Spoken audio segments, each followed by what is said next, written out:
Merci d'être sur la télévision. La barre pour suivre le journal de ce lundi 2 septembre 2019. Mesdames, Messieurs, bonsoir et bienvenue à tous. Le fleuve Niger fait face actuellement à une crue exceptionnelle. Les eaux débordent avec toutes les conséquences sur les rives où plusieurs portions des digues de protection ont été endommagées.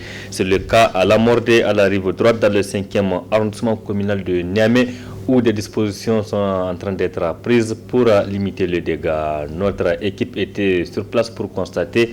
Voici le reportage signé Alice Ibrahim et Chebou Guissou. Le niveau des eaux du fleuve Niger a considérablement augmenté. Une hausse qui s'explique d'une part par la rupture d'un barrage au Mali, mais également par l'abondance de la pluviométrie conjuguée à l'ensablement du fleuve. Suite à la montée des eaux du fleuve Niger qui ont atteint plus de 6 mètres, une portion de la digue qui protège le quartier Lamordessé a fessé. Salamot Yarima, directrice régionale du génie rural, explique les dispositions qui sont prises pour réparer la digue. Si vous vous rappelez, en 2012, l'inondation était causée par seulement 580 mm. Et aujourd'hui, on est à 638. Et Dieu merci, Niamey n'est pas encore inondé. Même ce que vous avez vu là, c'est juste des affaissements. Mais il n'y a pas eu rupture. Et on est côté digue et on est à pied d'œuvre, en tout cas, pour atténuer le problème. Et Inch'Allah, nous pensons que d'ici le soir, tout sera fini et il n'y aura vraiment pas d'inondation. L'entreprise est encore sous contrat. Vous savez, on a 12 mois pour observer l'ouvrage et on est dans cette période. On est ici avec l'entreprise, avec les autorités, avec le projet qui avait financé. Donc il n'y a aucun problème. Inch'Allah, il y aura des solutions. Pour sa part, le président du conseil de ville de Niamey, Mokhtar Mahmoud, a appelé les populations à plus de vigilance. Vous voyez, au niveau de la digue de la Mordée, nous avons aussi enregistré d'autres points faibles vers Kirkusei et Saga. Nous avons mobilisé tous les moyens pour rapidement limiter les dégâts, éviter à ce que ces digues-là cèdent. C'est ce qui explique aujourd'hui ces opérations de remblai, de latérite. Mais nous avons mis aussi des sacs à la disposition de toutes les populations avec nos équipes, en tout cas pour pallier. Il faut noter quelque chose dans ce genre de situation. Nous sommes face à un aléa. Nous avons pris des dispositions parce que s'il n'y avait pas ces digues aménagées, nous aurons enregistré beaucoup plus de dégâts. Ces digues ont joué leur rôle, ils ont fait. Mais souvent, l'aléa peut être plus fort. Donc c'est un phénomène naturel où toutes les dispositions humaines prises peuvent être dépassées. C'est pour cela que nous insistons sur la vigilance. Nous pouvons être dépassés, quels que soient les moyens que nous avons en tout cas déployés, nous pouvons être dépassés. Enfin, il faut le reconnaître, la digue qui entrave l'accès des eaux au quartier Lamordé est d'une grande utilité. Aussi, le plus important est de détecter les points faibles de cette digue en vue de les renforcer. Restons à la rive droite, plus précisément au quartier Kirkusoy, pour découvrir un ancien salarié de l'État aujourd'hui à la retraite qui s'est lancé dans la culture de contre-saison et la pisciculture, des activités génératrices de revenus pour Souley Sidi, très engagé dans ce domaine. Reportage Hamza Sakou et Halidou Bourema. Nombreux sont ceux qui pensent qu'après la retraite, on ne peut rien faire qu'attendre la pension, ce qui n'est pas le cas chez Souley Sidi, qui après sa retraite se retrouve dans un jardin de plusieurs hectares en faisant la culture de contre-saison, mais aussi la pisciculture pour subvenir aux besoins familiaux. Nous sommes en train de faire la pisciculture. Nous sommes en train de privatiser parce qu'il faut privatiser le poisson. Et vous l'avez vu, on a des poissons ici. Vous avez vu ce que j'ai mis. Vous avez vu les maniocs. Vous avez vu les patates. Vous avez vu les oignons. Hein? Vous avez tout vu. C'est pour donner, c'est pour les aides. Moi, je suis vieux. Tout ça, c'est pour les petits que je suis en train de faire. Cette activité rémunératrice est très bénéfique, mais faisant face à plusieurs problèmes qui entravent sa bonne marche. Le gros problème, c'est qu'on n'a pas le moyen. On veut vraiment une aide au gouvernement ou au ONG. On nous aide. J'ai 8 puits comme ça. 8. Et voilà, je suis obligé de prendre seulement une seule bassin. Pour pouvoir renouveler les bassins, parce que c'est traditionnel ça là. Hein? Il faut nous modifier ça, il faut réparer comme les autres. On veut la réparation des bassins, hein? Et une aide financière Parce que moi, je suis retraité. C'est grâce à mes enfants, au moins j'ai pu faire les poissons là.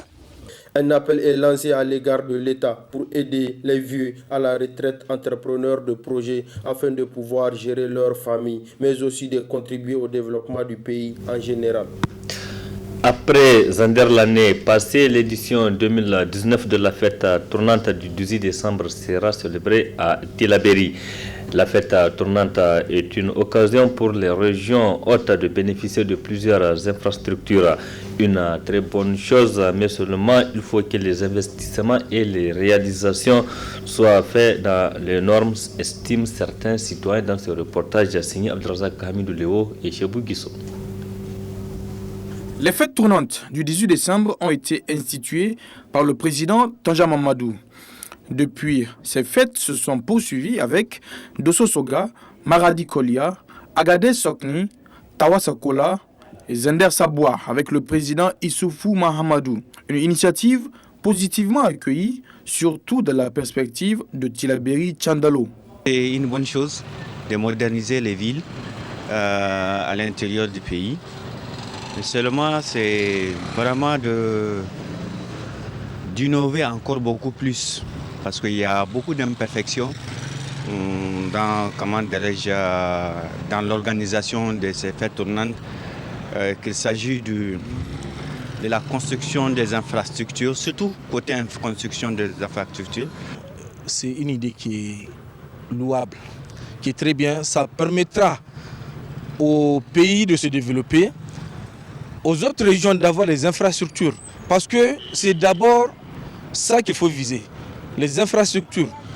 Une région qui n'a pas assez d'infrastructures, bonnement, le développement, ça, c'est à désirer. Mais quand même, avec les fêtes tournantes, chaque région peut avoir réellement ce qu'elle veut, ce qu'elle peut avoir comme infrastructure. Et ça permet à cette population de s'épanouir. On pense que c'est une bonne chose et que le président fasse les fêtes dans toutes les régions du Niger. C'est une très bonne chose, ça permet aux régions de se développer, voilà, d'avoir des infrastructures. Et voilà, ça permet au pays d'avoir des routes, d'avoir des endroits des extractions, tout ça. Ça permet le développement au fait du pays, quoi. Bon, nous, ce qu'on fait, ce qu'on veut, nous les citoyens, on pense qu'au lieu de faire des trucs Niamey propres, Zander, Sokola, nous, ce qu'on veut, c'est Niger propre. Néanmoins, les citoyens s'interrogent relativement à l'organisation financière des fêtes tournantes qui, de l'avis de certains observateurs, est un moyen pour enrichir des gens proches du pouvoir. C'est une issue pour beaucoup de s'enrichir dans certains contextes. Parce qu'on se retrouve avec vraiment des entrepreneurs qui... Bon, on sait très bien que ce ne sont pas des entrepreneurs, donc voilà, et c'est l'occasion pour eux d'avoir un marché. C'est au président de la République de voir ça, de savoir qui nous met à la place qu'il faut. Effectivement, il n'y a pas de bien sans mal. Il y a des gens qui profitent de ça pour remplir leur banque, mais par contre, il y a des bons citoyens qui ont l'amour de leur pays. En tout état de cause, les fêtes tournantes méritent l'approbation de tous les Nigériens. Quant aux gouvernants, l'enjeu sera de bien veiller à la bonne utilisation des fonds alloués à ces fêtes. C'est devenu comme une tradition pour les militants des partis politiques au Niger qui quittent leur formation politique d'origine pour s'adhérer à d'autres partis. Pour beaucoup d'observateurs nigériens, cette transhumance politique se justifie par la recherche des gains faciles ou juste pour protéger son intérêt personnel. Reportage Ali Cissé, Ibrahim et Saloudoumi. La transhumance politique est à la mode dans notre pays. Malheureusement, c'est le camp de l'opposition actuellement qui souffre d'une débandade de ses plus farouches membres qui courent les uns après les autres se réfugier dans le champ des tenants du pouvoir. Les convictions d'anciens opposants se volatilisent, favorisant du coup la politique alimentaire.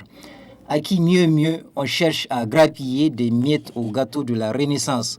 Une attitude qui ne laisse pas les citoyens indifférents.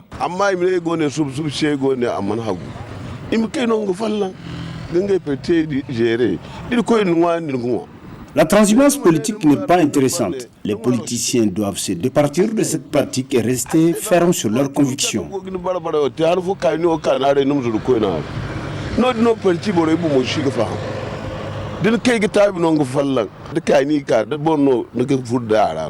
Ça ne peut pas marcher. À force de changer de camp politique, que la situation soit bonne ou mauvaise, il faut rester inébranlable.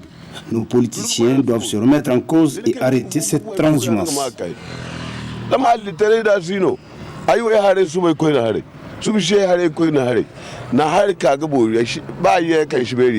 Son Niger parti ite damayan imsal ka fito ne imsake ne haray modai ni sin talkay bafuna dai ni donda. Les politiciens de notre pays sont devenus des caméléons instables qui ne peuvent rester sur une position. Les politiciens se moquent du peuple actuellement.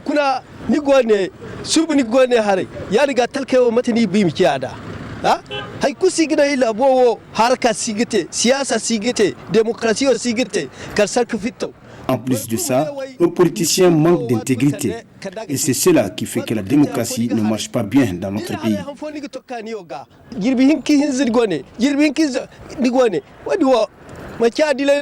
Les opposants qui abandonnent lâchement leurs convictions sont devenus des caméléons.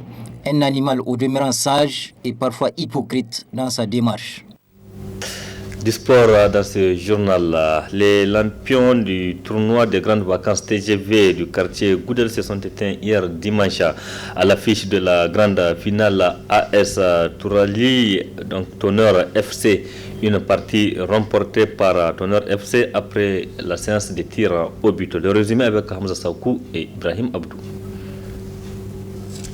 Au bout d'un mois de compétition, ayant enregistré la participation d'une dizaine d'équipes, la 4e édition du tournoi de football de Goudel arrive à son terme par la présente rencontre. En finale, c'est l'AS Tourali et Tonnerre FC qui se sont affrontés pour une victoire de Tonnerre après une séance de tir au but. Impression, on n'en perd même pas. Les joueurs sont là, on s'est battu, on s'est donné à fond. Les gens n'ont pas cru. Du moment où on a perdu 2 matchs dans les poules, les gens n'ont pas pris et puis l'équipe a pris l'engagement d'être... On manque les mots vraiment. On manque les mots.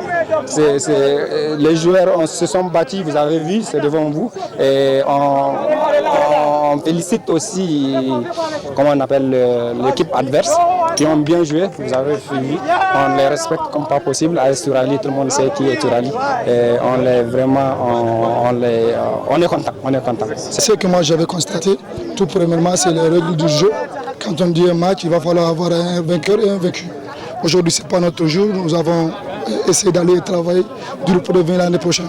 Et ce qui concerne les jeunes, on va essayer de les moraliser. Parce que c'est ça notre devoir.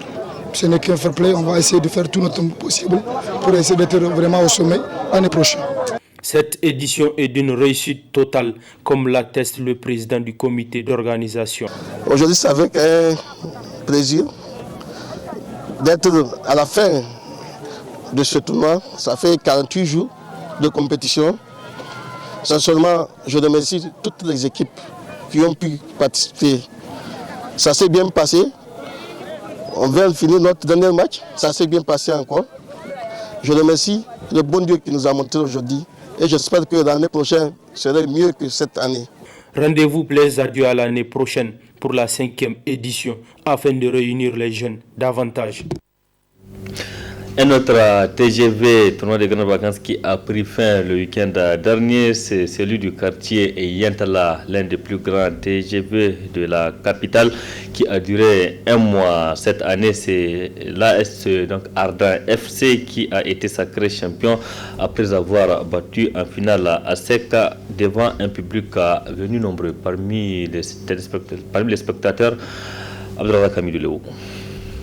16 équipes étaient engagées pour cette 27e édition du tournoi des grandes vacances d'Oyantala, l'un des plus vieux et plus grands TGV du Niger. 4 poules sont constituées et les rencontres étaient très disputées, comme il est de coutume sur ce TGV. Au finish, c'est ASEC en jaune et Ardent en rouge qui se sont affrontés en finale pour une victoire de Ardent FC, 4 buts à 2.